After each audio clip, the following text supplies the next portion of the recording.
dengannya kita bisa istiqamah di atas jalan tersebut. Karena hanya orang-orang yang diikhlaskanlah hatinya akan diberikan keselamatan dari godaan iblis. Sebagaimana firman Allah Subhanahu wa taala, ketika iblis terlanjur mendapatkan laknat Allah Subhanahu wa taala, maka dia meminta kepada Allah Subhanahu wa taala umur yang panjang sampai hari kiamat. Dan iblis bersumpah kepada Allah Subhanahu wa taala, ya, demi kemuliaan-Mu ya Allah, karena Engkau telah menyesatkanku, melaknatku, maka sungguh aku akan menggoda, menyesatkan umat manusia semuanya. Namun Allah Subhanahu wa taala mengatakan setelah ayat ini, kecuali hamba-hambamu yang diikhlaskan. Kecuali hamba-hambamu yang diikhlaskan. Oleh karena itu kita meminta kepada Allah Subhanahu wa taala keikhlasan hati untuk menghadiri majelis ini, sehingga dengan keikhlasan tersebut kita bisa istiqamah di atas jalan yang benar. Adapun pada malam hari ini kita akan lanjutkan pembahasan kita di kitab Al-Fiqhul Muyassar fi Dhail Kitab was Sunnah yang dikarang oleh beberapa ulama kontemporer. Dan alhamdulillah ya, setelah kita libur 2 pekan mungkin ya kalau tidak salah, kita kembali dipertemukan untuk melanjutkan pembahasan di kitab ini. Dan kita sudah masuk di bab tayammum, ya. Bab tayammum. Fi hadaya, mafi? Hadiah mawjud? Mafi? Tidak ada ya? Ada sponsor, Masya Allah. Tidak apa-apa ya. Kita sedikit ambil murojaah. Jadi orang yang diberikan uzur atau kemudahan untuk bertayamum adalah mereka yang kehilangan air, yang tidak mampu mendapatkan air, ya, yang pastinya setelah mereka mencari. Adapun sekedar kehilangan, misalnya air yang di masjid di sini habis, tidak jalan, maka tidak merupakan syarat untuk kita melakukan tayamum. Tapi kita harus mencari di belakang atau di tempat yang lainnya. Kemudian yang kedua, karena sakit, ya, karena sakit yang akan membahayakan penyakitnya atau membahayakan dirinya ketika dia menggunakan air dalam bersuci, maka diberikan kemudahan untuk bertayamum. Atau juga karena bahaya ya, seperti kedinginan dan lain-lainnya. Ini sudah kita bahas. Dan juga syaratnya niat, Islam, akil, tamyiz, ya, bisa membedakan. Kemudian ta'adzur istima'il ma, dia beruzur menggunakan air, entah karena tidak ada air seperti yang kita sebutkan tadi, atau karena sakit, atau karena bahaya yang akan menimpanya seperti kedinginan. Dan juga harus menggunakan tanah, turab. Kalau tidak bisa mendapatkan tanah, dia bertayamum di atas batu atau kerikil. Karena Al-Auza'i mengatakan ar-ramal minas sa'id, ya, ramal atau kerikil itu bagian dari tanah. Baik, sekarang kita masuk di pembahasan perkara-perkara yang membatalkan tayamum. Perkara-perkara yang membatalkan tayamum. Pengarang buku menyebutkan 3 ya. Kata beliau, ya batul tayammumu an hadatsin asgara bi mubtalat al-wudu. Ya, tayamum itu batal, tidak sah karena hadas kecil yang membatalkan wudu. Jadi segala sesuatu yang membatalkan wudu maka akan membatalkan tayamum, karena wudu merupakan badal, pengganti dari tayamum, dan pengganti itu mengikut hukum yang digantikan, ya, mengikut hukum yang digantikan. Walaupun tayamum tidak mengangkat hadas atau mengangkat hadas kecil dan besar, tapi dia li istihalatis shalah, atau untuk menghalalkan, membolehkan kita salat dan perkara-perkara yang semisal dengan salat, ya. Dan juga tayamum itu batal karena hadas besar, karena hadas besar yang mewajibkan kita untuk mandi, ya, seperti junub, haid dan nifas. Kemudian kata beliau, fa idza tayammama an hadatsin asghar thumma bala aw taghawwata batala tayammumuhu. Apabila dia bertayamum kemudian dia berhadas, baik hadas kecil ya, misalnya kencing, buang air besar, maka tayamumnya batal.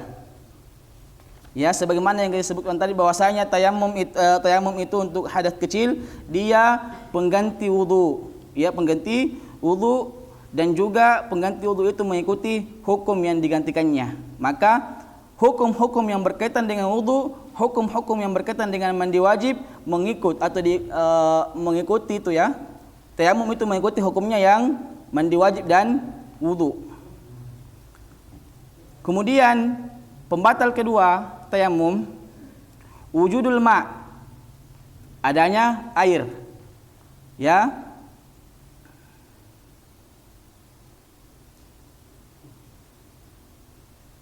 Misalnya kita tayamum, ya, tayamum ketika masuk sholat, waktu sholat, dan juga tidak boleh tayamum ya sebelum masuk waktu sholat. Jadi kita diperbolehkan misalnya kehilangan air, sakit, kemudian bahaya yang ditakutkan menimpa kita, dibolehkan diberikan keringanan untuk tayamum apabila masuk waktu sholat, atau kita ingin mengerjakan sesuatu yang hukumnya harus bersuci. Kalau belum waktu sholat jangan dulu bertayamum. Ya, taib. Kita mendapatkan air, so tayamum misalnya di jam 12:20 masuk waktu zuhur tayamum, belum kita sholat, kita mendapatkan air, maka kita harus berwudu. Karena saat itu tayamum kita telah batal dengan keadaan atau beradanya air. Kemudian ketiga, zawalul udri alladhi min ajalihi syuri'at tayammumu min maradin wa nahwihi. Ya, tidak adanya uzur atau hilangnya uzur yang membuatnya syariat Islam memberikan syariat tayamum. Jadi hilangnya rasa sakit atau bahaya yang akan menimpa kita juga merupakan pembatal tayamum. Tidak boleh bertayamum. Misalnya tayamum di jam 4.30 subuh, tayamum ya, karena dingin. Ternyata di perjalanan hilang rasa dingin, hilang rasa sakit, maka saat itu pun batal tayamum, harus berwudu. Karena uzur ya yang membuat kita diperbolehkan untuk tayamum telah hilang, dan hilangnya uzur tersebut adalah pembatal tayamum. Ini yang terakhir. Kemudian pembahasan terakhir dari tayamum yaitu tata cara tayamum bagaimana? Ya, tata cara tayamum.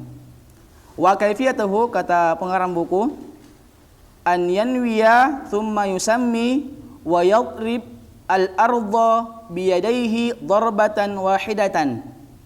Ya, dia berniat, ya, berniat, kemudian mengucapkan basmalah, tasmiyah, kemudian dia memukulkan tangannya ke tanah satu kali pukulan, satu kali sentuhan, ya.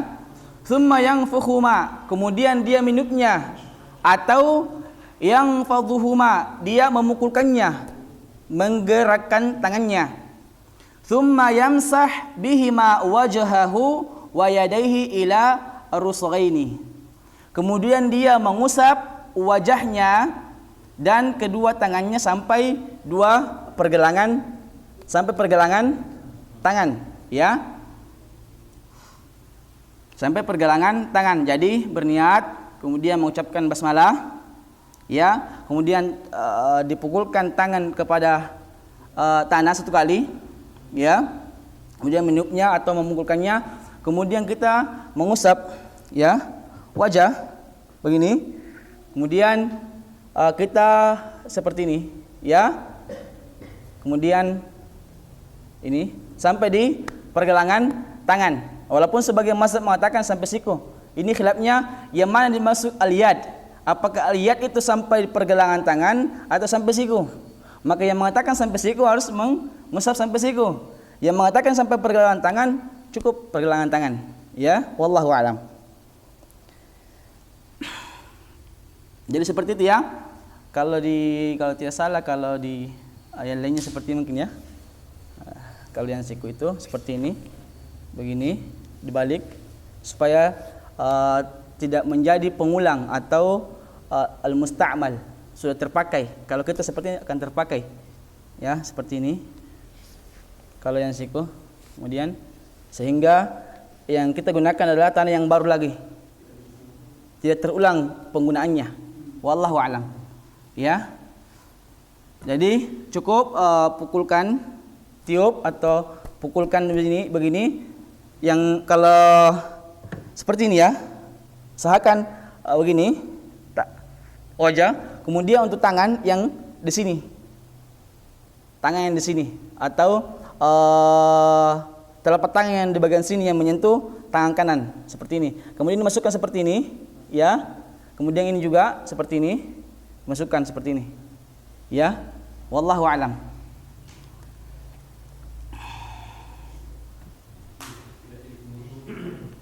Ya.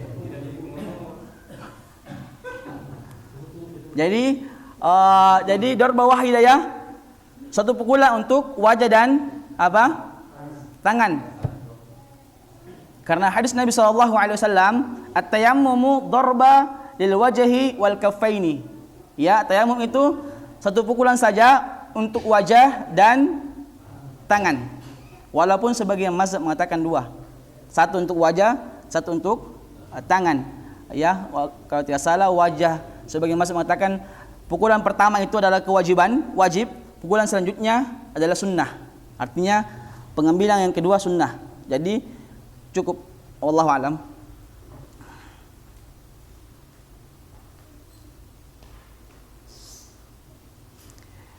Cuma timbul pertanyaan ya, timbul masalah. Apakah wajib tertib mendahulukan wajah, kemudian tangan, atau boleh tangan, boleh kemudian wajah? Wallahu a'lam, ya. Allahu a'lam.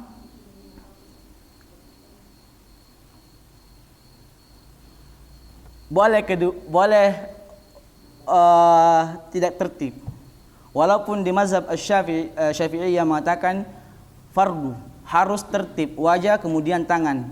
Ini dalam hadas kecil dan hadas besar. Adapun Hanabila mengatakan hadas kecil harus tertib karena dikiaskan kepada wudu, adapun hadas besar tidak wajib tertib, dikiaskan kepada mandi. Ya, adapun sebagian mazhab lainnya mengatakan wajib sunnah, mustahab, tertib mustahab. Boleh tangan dulu, ya, boleh wajah dulu. Wallahu a'lam. Ya, karena di sini juga disebutkan ya dalam hadis yang lain, ya, dari hadis Ammar bahwasanya Nabi SAW mengatakan inna ma yakana yakfika an tasna hakadha. Cukup kamu melakukan seperti ini. Apa itu? Fadaraba bi kaffihi darbatan 'alal ardi thumma nafadhaha thumma masaha bihima dhahra kaffihi bi shimalihi, ya, atau dhahra shimalihi bi kaffihi thumma masaha bihima wajha. Jadi dalam hadis yang pertama, hadis yang sekarang ini, ya, bahwasanya Nabi SAW mengatakan kepada Ammar, cukup kamu melakukan seperti ini. Kemudian Nabi SAW mencontohkan, beliau memukulkan tangannya ke tanah, kemudian memukulkannya, kemudian beliau mengusap tangannya. Di sini disebutkan mengusap tangannya dulu, ya, tangan kanannya dengan tangan kirinya dengan tangan kanannya, kemudian beliau mengusap wajahnya. Ya, kemudian beliau mengusap wajahnya. Wallahu a'lam. Wallahu a'lam, ya.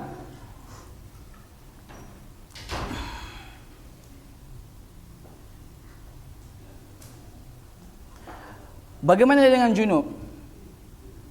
Orang yang berjunub kemudian tidak mendapatkan air, keliling tidak mendapatkan air, kemudian dia sholat subuh, ya. Setelah sholat subuh mendapatkan air, apakah dia harus mandi atau tidak? Harus mandi. Harus mandi, ya, harus mandi. Tetap sah, karena dia sudah sholat. Ya, karena sudah sholat. Karena tayamum dia merupakan pengganti wudhu dan mandi listihalatis shalah, untuk memperbolehkan salat. Baik, ya, ini mungkin untuk tayamum. Alhamdulillah kita sudah selesaikan bab tayamum. Kita masuk di bab yang ke-9. Al-babut tasi', bab yang ke-9. Pembahasan tentang najis dan bagaimana cara membersihkannya.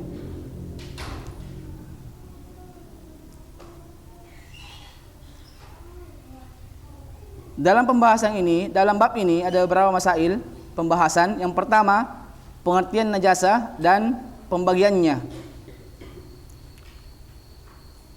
Najasah adalah segala sesuatu yang kotor,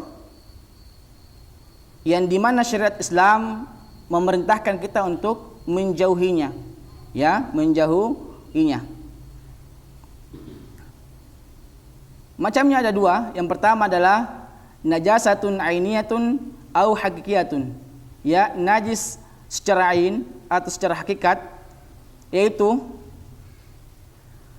wahiyal lati la tatuhuru bil hal au bihalin, yaitu sesuatu yang tidak suci dalam keadaan apapun, ya, tetap najis.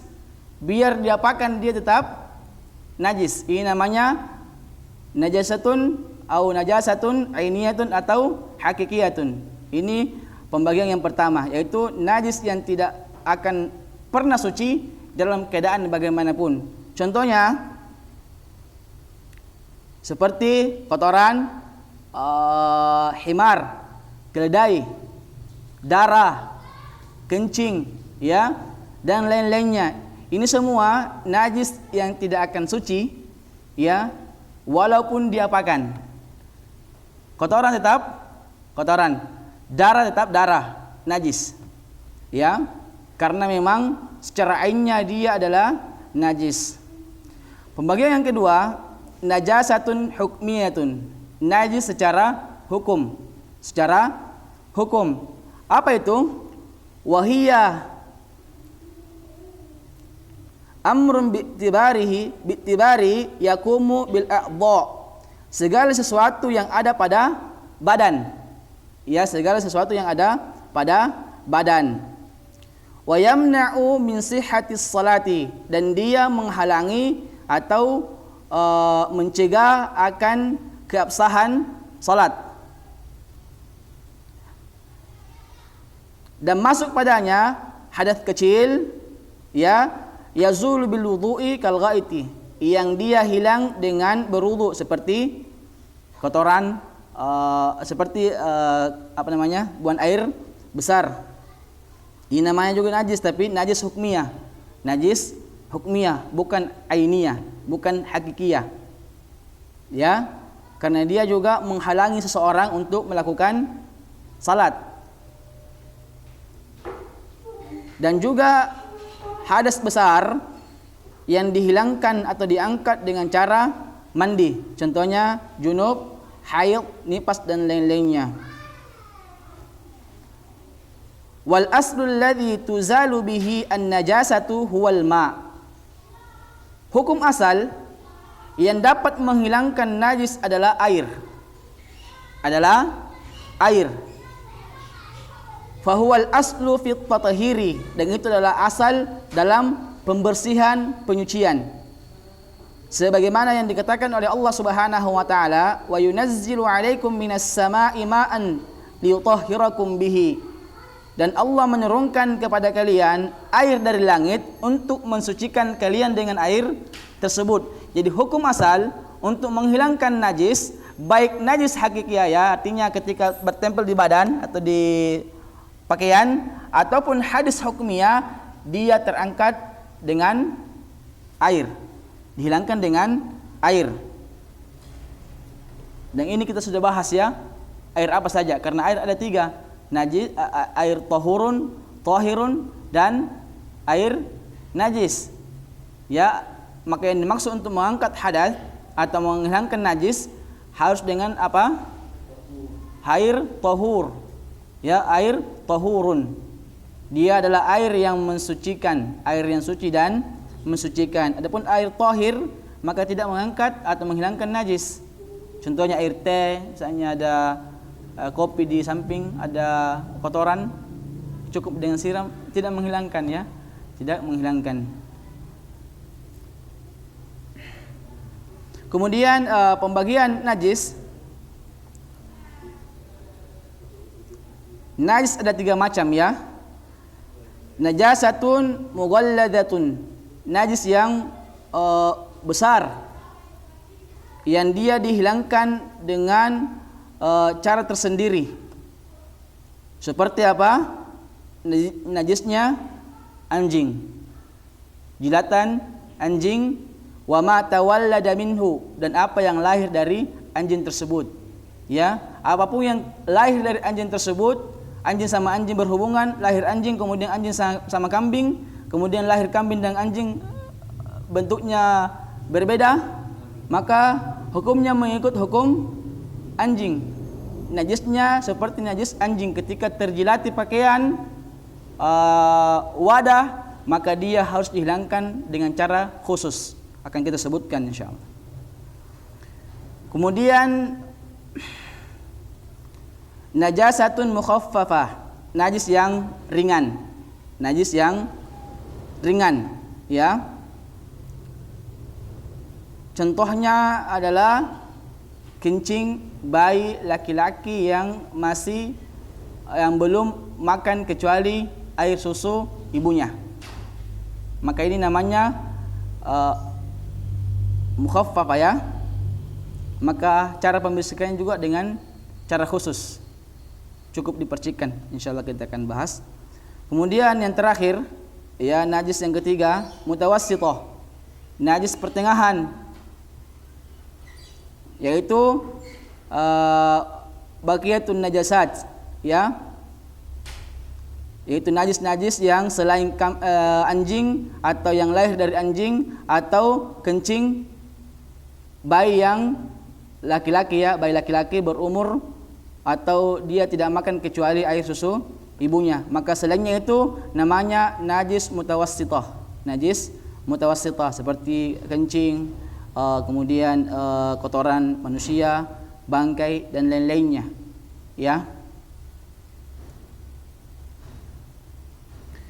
Kemudian pembahasan berikutnya, al-asya'ul lati qama ad-dalilu ala najasatiha, segala sesuatu yang ada dalilnya ya, yang menunjukkan bahwasanya hal itu adalah najis ya. Jadi pengarang buku menyebutkan najis-najis yang bersandarkan kepada dalil.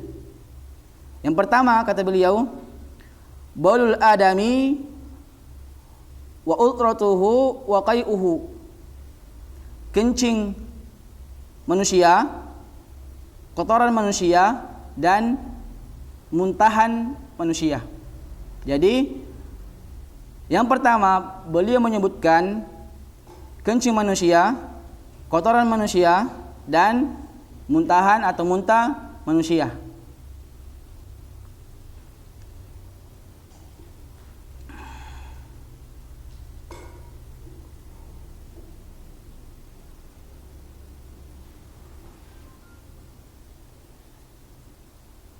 Bagaimana dengan muntahan anak kecil?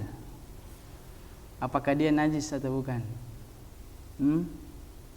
Najis ya. Kebanyakan ulama, walaupun sebagian ulama mengatakan hatta muntahan orang besar bukan najis, tapi jumhur ulama mengatakan muntah adalah najis, ya adalah najis, baik orang besar maupun anak kecil, ya. Apalagi ketika warna atau muntah tersebut sudah berubah dari yang dia masukkan, ya, kemudian dimuntahkan lain, artinya sudah berubah apa yang dia muntahkan. Kenapa demikian? Karena ulama mengkiaskan kepada apa? Kotoran. Ya, mengkiaskan kepada kotoran. Jadi segala sesuatu yang masuk ke dalam tubuh, ya, kemudian dia keluar, apalagi berubah, baik keluar di dua jalan, dubur dan qubul ya, ataupun keluar dari mulut, maka hukumnya najis. Hukumnya najis. Kecuali kencing bayi laki-laki yang umurnya 2 tahun ke bawah, yang dia tidak minum atau tidak makan kecuali ASI ibunya, maka kencingnya, cara pembersihannya tidak seperti najis lainnya, dicuci, cukup dipercikkan. Cukup dipercikkan. Adapun kencing bayi perempuan, ya, kencing bayi perempuan, baik dia belum makan kecuali ASI ibunya atau sudah makan yang lainnya, maka sama hukumnya dengan kencing orang dewasa. Harus dicuci, dihilangkan ainun najasanya, ya, harus dihilangkan memang najisnya yang ada. Beda dengan bayi laki-laki yang umurnya 2 tahun ke bawah atau belum makan dan minum kecuali ASI ibunya, cukup dipercikkan saja, sudah hilang najisnya, ya, sudah hilang najisnya. Karena hadis yang diriwayatkan oleh Ummu Qais binti Mihsan bahwasanya beliau datang dengan seorang anak kecil ya, belum makan kepada Rasulullah SAW. Kemudian bayi itu didudukkan di kamarnya atau di ruangan beliau. Kemudian bayi itu kencing, fabala'a ala thawbihi, bayi itu kencing di pakaian Nabi. Fada'a bima'in fanadhahahu wa lam yaksilhu. Nabi mendatangkan air, ya, dan mempercikannya tanpa beliau mencucinya. Ini ketika bayinya adalah bayi laki-laki, ya, yang belum makan kecuali ASI orang tuanya. Kata pengarang buku, amma baulul ghulamil ladzi ya'kulu at-ta'ama wa kadzalika baulul jari wa kadzalika baulul jariya fa innahu yuksal ka baulil kabiri. Adapun bayi yang sudah makan, ya, sudah bisa makan, sudah bisa minum, atau bayi perempuan baik belum minum kecuali ASI ibunya, maka hukumnya sama dengan hukum kencing orang besar, harus dicuci. Ya, harus dicuci. Kemudian najis yang kedua, ad-damul masfuh minal hayawan al-ma'kul. Ya, najis yang tertumpahkan atau mengalir dari hewan yang dimakan dagingnya. Amma ad-damul ladzi yabqa fil lahmi wal 'uruq fa innahu tahirun. Adapun najis yang tersisa di daging-daging hewan, sembelihan, sapi, kambing kah atau lainnya, atau darah yang tersisa di urat-urat hewan tersebut, maka itu dihukumi darah yang suci. Ya, darah yang suci, karena orang tidak bisa terhindar darinya. Ya, tidak mungkin kalau misalnya ada daging, kemudian kita putihkan dagingnya, hilangkan. Jadi yang dimaksud dam adalah dam yang mengalir ketika disembelih, darahnya itu yang najis dan haram hukumnya untuk dimakan dan diperjualbelikan. Karena kaidah semua najis haram dimakan, haram diperjualbelikan. Ya, haram dimakan, haram diperjualbelikan. Karena ada hadisnya, sesungguhnya Allah yang mengharamkan sesuatu wa harrama thamanahu, dan mengharamkan juga jual belinya, mengharamkan jual belinya. Ya, jadi yang dimaksud adalah dam yang tertumpahkan, dam yang mengalir, dam yang mengucur, darah yang mengucur.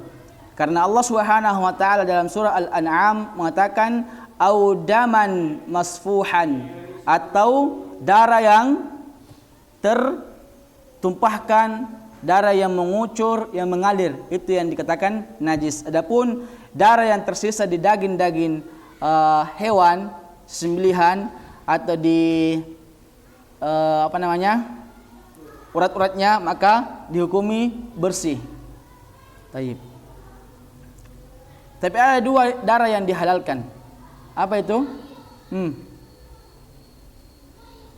Iya, tulab. Apa itu? Hati dan limpah, tihal, ya. Makanya diperbolehkan untuk dimakan. Ya, hati. Hati ya? Saya hati. Enggak.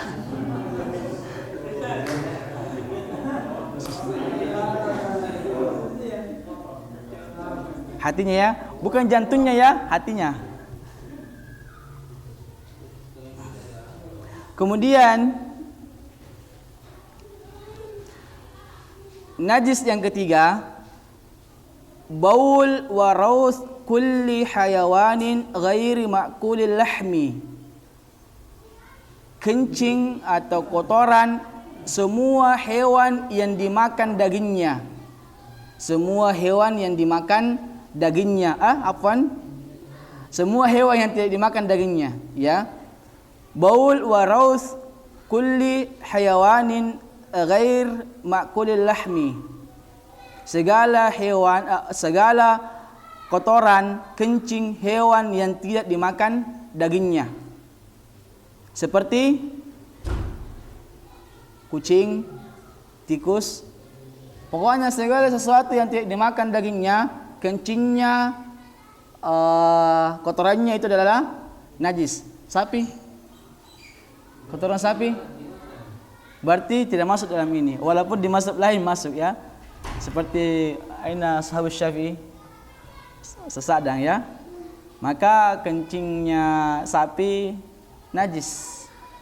Ya, tapi kita bahas bukunya ini, Al-Fiqhul Muyassar, mengeluarkan kotoran dari hewan yang dimakan dagingnya. Jadi yang najis itu adalah hewan yang tidak dimakan dagingnya.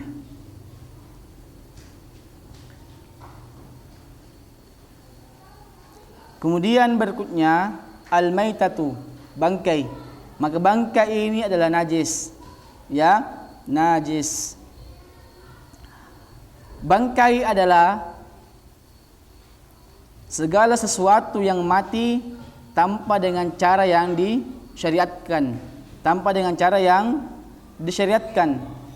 Tergantungkah jatuh dari lantai 3, ayam jatuh mati, bangkai.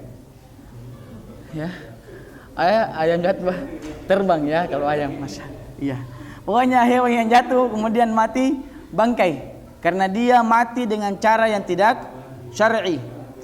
Hewan yang mati dengan cara yang tidak syar'i hukumnya adalah bangkai. Ya, hukumnya adalah bangkai. Namun dikeluarkan beberapa hewan yang diperbolehkan dimakan bangkainya, seperti ikan. Maka segala yang hidup di air, yang hidupnya di air, diperbolehkan dimakan bangkainya. Artinya bangkai yang berulat, ya. Kalau sudah berulat, itu tidak thayyib lagi, tidak bagus, ya, penyakit. Maksudnya mati tanpa cara yang disyariatkan, seperti sapi tertabrak mati, bangkai walaupun baru-baru mati, tidak boleh dimakan. Dia adalah najis dan haram untuk dimakan. Kecuali ikan, dapat ikan di pinggir laut, mati masih bagus, boleh dimakan. Kemudian jarad, belalang, ya, ketimbang. Kalau di sini apa? Ketimbang, boleh dimakan. Dan bukan najis. Atau segala hewan yang tidak mempunyai darah yang mengalir. Contohnya apa? Lalat, bukan najis. Semut, bukan najis. Ya, maka lalat ketika masuk di air atau di minuman, boleh dicelupkan lagi, ditambahi air. Ini juga menunjukkan bahwasanya lalat itu bukan najis. Ya, bukan najis. Makan lalat, ada yang makan lalat?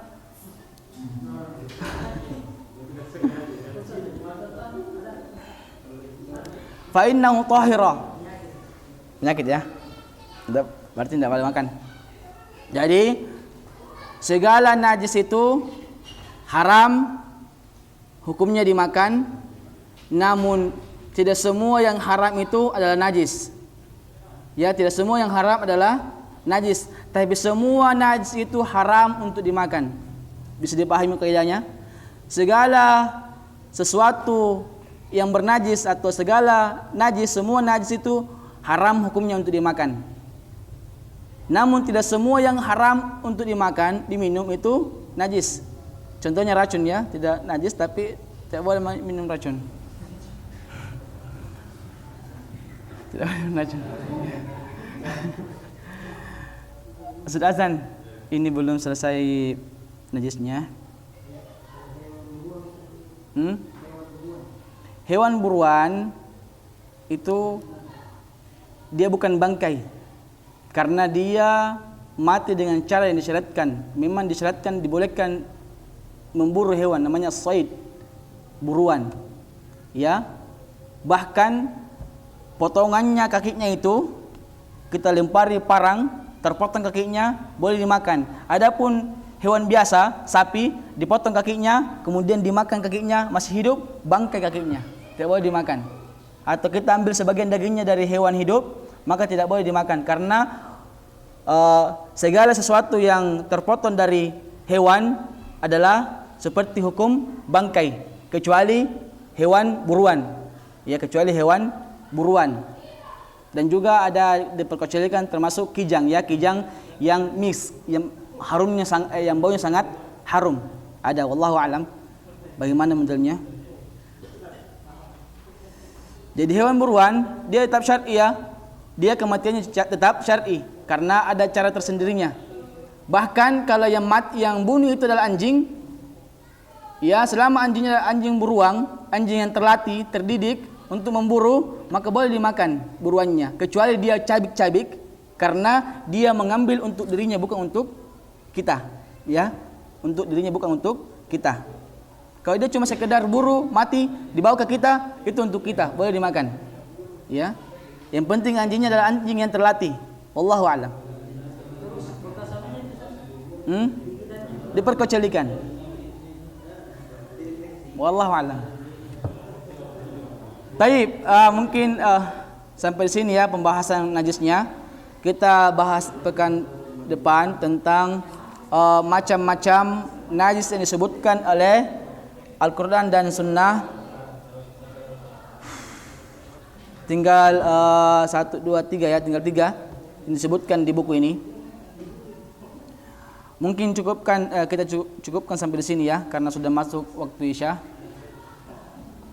Subhanakallahumma wa bihamdika asyhadu an la ilaha illa anta astaghfiruka wa atubu ilaik.